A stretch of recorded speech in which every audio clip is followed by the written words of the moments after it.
Inilah keadaan Alkitab ya. Jadi kalau kita ngomong Alkitab sudah berubah, tidak usah takut. Ya, iya. Yang namanya surat Kejadian kayak gitu. Iya, iya. Betul. Kejadian 40. Surat Kejadian itu di Paulus ada, di satu lagi Lukas ada gitu kan? Ada. Kejadian itu perjanjian lama. Kejadian lama. Iya, perjanjian lama. Paulus belum lahir. Paulus itu ada di perjanjian baru. Kalau ulangan Ya. Sama. Paulus belum lagi. Belum. Paulus itu adanya di kitab perjanjian baru. Nah, Matius. Sebetulnya Pak, Iya. berapa persen yang agak menuju kebenaran kepada Injil, apakah di perjanjian baru apa perjanjian lama? Setelahnya dilakukan riset, ya, kebenaran yang ada dalam Alkitab hanya 18%. Baik itu perjanjian lama maupun perjanjian baru.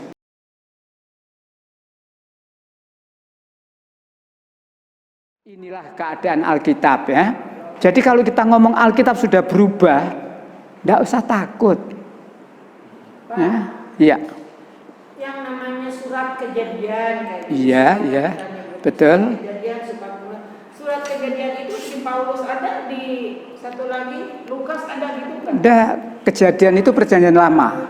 Kejadian lama. Iya, perjanjian lama. Paulus belum lahir. Paulus itu ada di perjanjian baru. Kalau ulangan Ya. Sama. Paulus belum lagi. Belum. Paulus itu adanya di kitab perjanjian baru.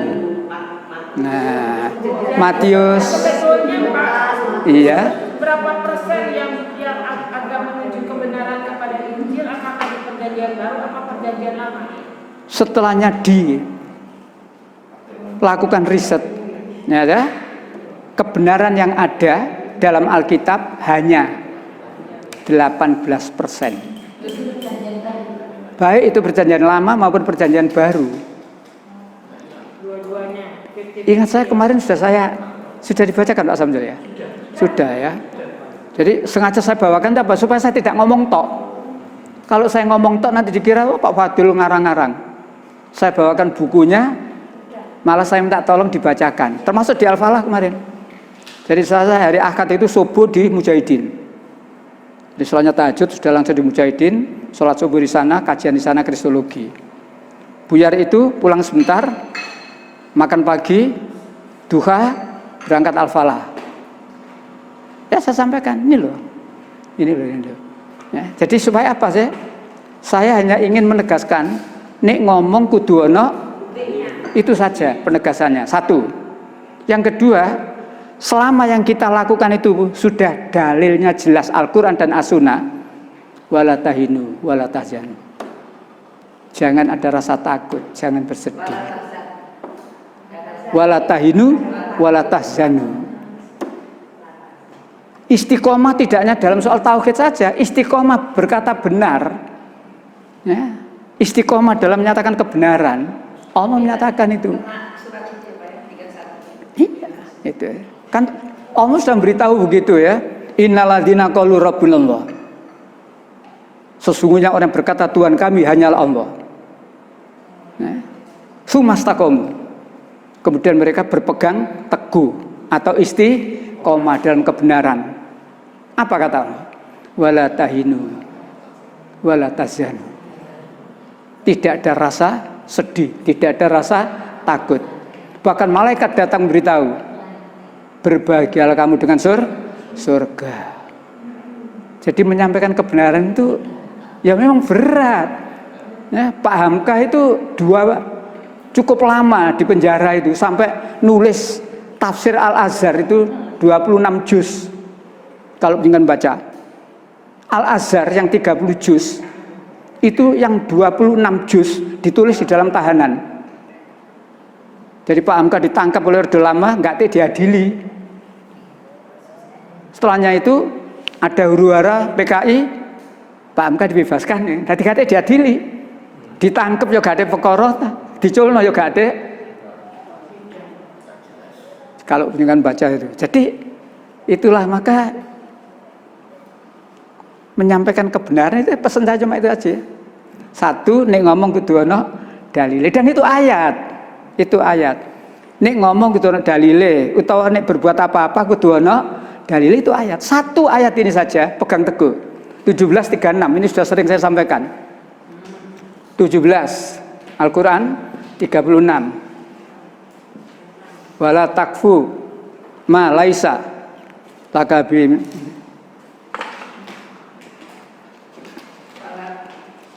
wala takfu. Bukan 17:36, Bu. Ya. Dan janganlah kamu mengikuti sesuatu yang tidak diketahui karena pendengaran, penglihatan, dan hati nurani, semua itu akan melihat. Nah, jangan kamu mengikuti sesuatu, jangan kamu mengerjakan sesuatu kalau kamu tidak tahu ilmunya. Jadi orang Islam itu tidak benar nek cuma melok, wong-wong ngetan, wong-wong ngulon. Jangan, satu ayat ini aja buat pegangan. Jangan kamu mengikuti sesuatu, jangan kamu mengerjakan sesuatu kalau kamu tidak tahu ilmunya. Sesungguhnya pendengaran, penglihatan, dan hati pasti dimintai pertanggungjawaban. Ayo ayat ini jadi pegangan kita. Jadi sebelum kita ngomong harus jelas dalilnya. Misalkan pertanyaan tadi, Yesus sunat enggak? Sunat enggak yo. Mbah aku gak menangi ya, Pak. Sunat, dalile Lukas pasal 2:21. Yang saya tidak bisa jawab nih takon sing nyunat sapa? Gak ero aku. Tidak ada. Di Quran tidak diterangkan. Tapi menurut pelajaran juga khitan itu kan sangat dianjurkan. Nyata fungsinya ya kebersihan, ya kesehatan dan sebagainya. Dalam penelitian wanita yang bersuami laki-laki tidak berkhitan sekian persen sangat ya, mungkin terkena penyakit. Jadi hubungannya khitan dengan kesehatan, hubungannya sholat dengan kesehatan, hubungannya puasa dengan kesehatan dan lain sebagainya. Islam itu tidak hanya bicara surga dan neraka, tapi hubungan ajaran Islam dengan ini luar biasa. Begini, ya, begitu Bapak Ibu. Masih ada yang ingin sampaikan? Jadi hari ini tadi sudah 16, 17, 18 halamannya ya. Insya Allah Rebu akan datang. Babnya 8 dan 9 itu. Atau halaman 10 dan 11. Karena ini masih bulan Maulid. Ya. Kita memperdalam ini. Nabi Muhammad dalam Al-Quran, Taurat, dan Injil sekaligus 10 kehebatan Nabi Muhammad.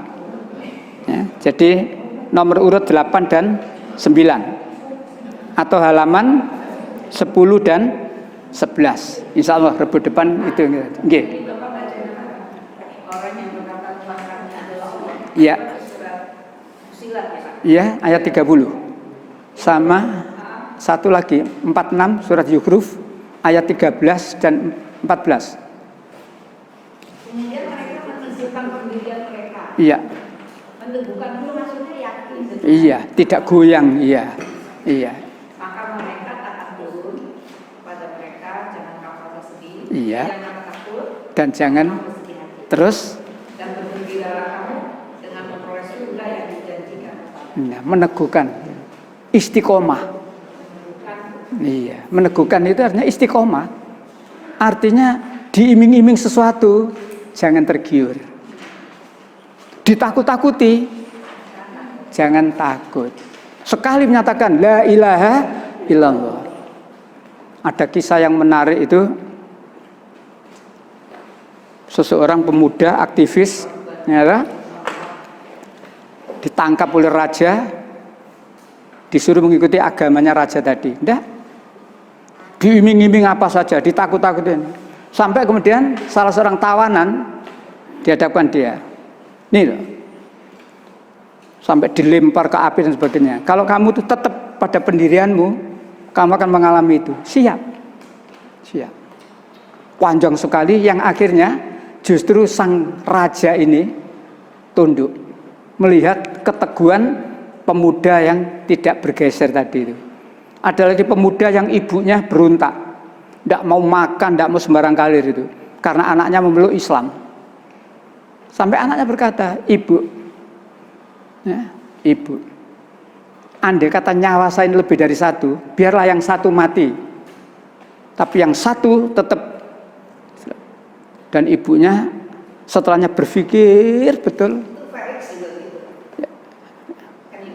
Ya, ya,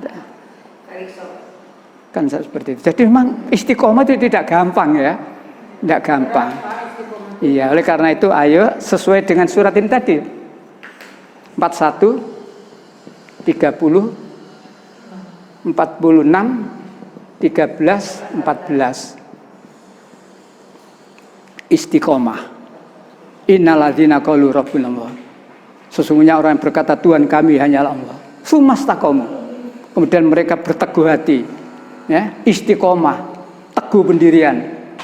Maka dikatakan wala tahinu wala tahzanu. Ya. Dan kemudian Allah mengatakan surga. Surga. Ya. Baik, sampai di sini mudah-mudahan kita semuanya sampai akhir hayat kita istiqomah di dalam ketauhidan kita, dalam agama kita. La ilaha illallah. Dan tidak kita saja, anak turun kita. Anak turun kita, karena Islam itu tidak hanya bicara person. Memang Islam mengatakan person. Wattaqun narol lati utul kafirin. Jaga dirimu dari api neraka. Tapi Islam juga menyatakan ya ayyuhalladzina amanu qu anfusakum, jaga dirimu dan ayo jaga baik-baik. Semoga Allah tidak matikan kita, tidak matikan anak turun kita, kecuali dalam keadaan husnul khotimah. Kita akhiri dengan baca hamdalah. Alhamdulillahirabbil alamin. Subhanakallahumma wa bihamdika asyhadu an la ilaha illa anta astaghfiruka wa atubu ilaik. Assalamualaikum warahmatullahi wabarakatuh.